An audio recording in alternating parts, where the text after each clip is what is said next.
What's up, you guys? We're back. Today's warm up. We're gonna start with some elbow plank rotation. So I go to a plank on my side. I'm on my right forearm. My hips are lifted up. I take my left hand and reach up, and then I touch the ground behind and underneath me, going back and forth between those two shapes. I'm also gonna do jumping jacks and half burpees. So I jump to a plank. Note that when I'm in a plank, my hips aren't sagging down here. I'm here. Feet jump back to my hands. Jump and clap overhead. So jump to a plank. Jump your feet back to your hands.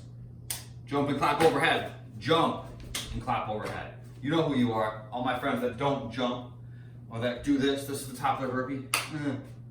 Not cutting it. Not cutting it. You probably make that noise too. Getting called out. The workout today, the equipment version. I'm gonna start with some dumbbell burpees. All right, so I got my burpees at about shoulder width. I got my dumbbells at about shoulder width, right? Just like so. I'm gonna do a burpee with my hands and the dumbbells, and I'm gonna jump my feet back to them, and I'm gonna deadlift them up. So there's no jump and clap overhead, it's just the deadlift that counts for the jump and clap, all right? So here's what it looks like. Hands go to the bells, chest goes to the ground, feet jump back to the bells, my hips are lower than my shoulders, I stand up. These are so fun. You guys are not, when you get to 4, you're like, I don't wanna stop. I don't wanna stop, they're too much fun. I know, I struggle, I have the same struggles. You gotta stop at 4. I'm sorry.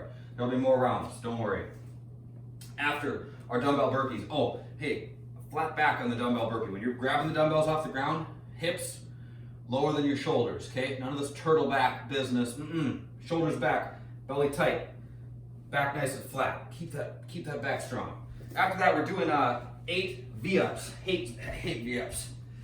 All the way up, touch your feet, all the way back down. Try to keep your legs locked out.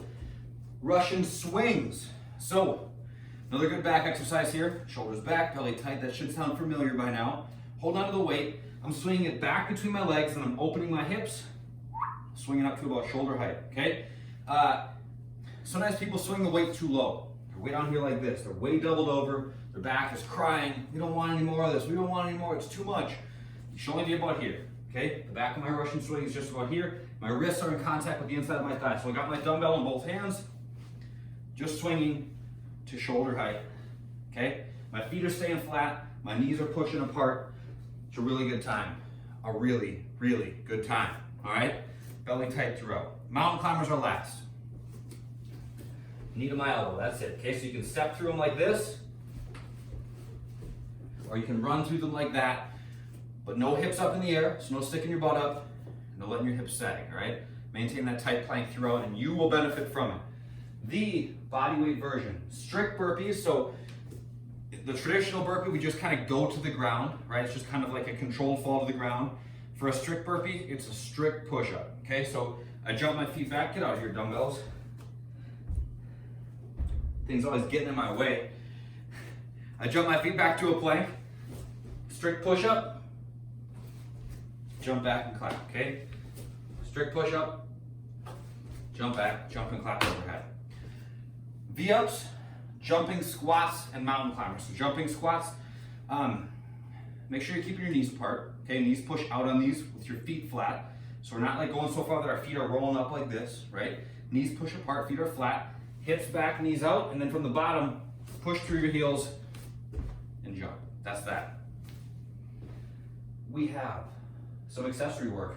Push up plus a dumbbell row per side and bent over rows. That's a lot of rowing. I'm not gonna lie. That's a whole lot of rowing. Whew. My goodness. All right. So, push up on the bells, row, row. Push up, row, row. All right? Looks like this.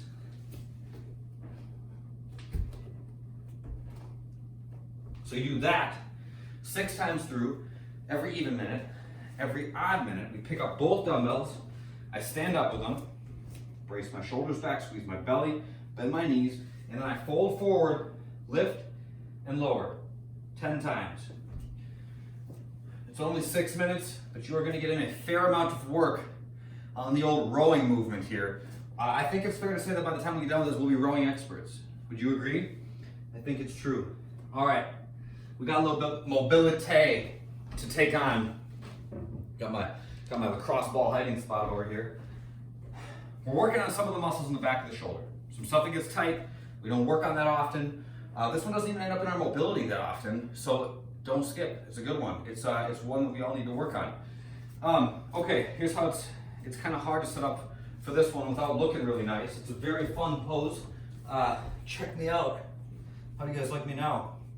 Yep, I know. So the ball's back behind my shoulder, okay? I'm gonna put my arm, upper arm, out at 90 degrees from my body. Okay, get a 90-degree angle, it's precisely measured. I'm gonna bring my palm down to the ground and then come back up. Palm down to the ground, come back up. Just going back and forth here. That doesn't feel too bad, so I'm gonna move the ball an inch, do a couple more. That does not feel as nice. So maybe that area needs some attention. Okay, I can go one of two ways. I can keep doing this, or else I can start to work on the external rotation. So I can start to move my arm the opposite way, which changes the way the joint sits as I move. Throughout, we're gonna do 3 minutes per side of that. Throughout, I want you guys to keep the ball moving. So do, 15 passes this way, do 15 passes back this way, change the position of the ball an inch, and keep moving the ball as you go, okay? This stuff gets locked up, it gets tight, and it causes problems in the shoulder joint, it causes problems up and down the chain from there. You wanna make sure there's no weak links in the chain. So make sure that you work on this. It's a good one. Even if it's not that comfortable, that's okay, it won't last forever, and you don't have to put a max amount of tension to it. If you guys are really tender back there, go easy with the tension. You don't have to a more painful stretch is not a good stretch, right? You wanna be able to relax into it a little bit. So find some tension, but you should be able to breathe at the same time. That's it. That's it for this one. See you next time. Have a good day, you guys.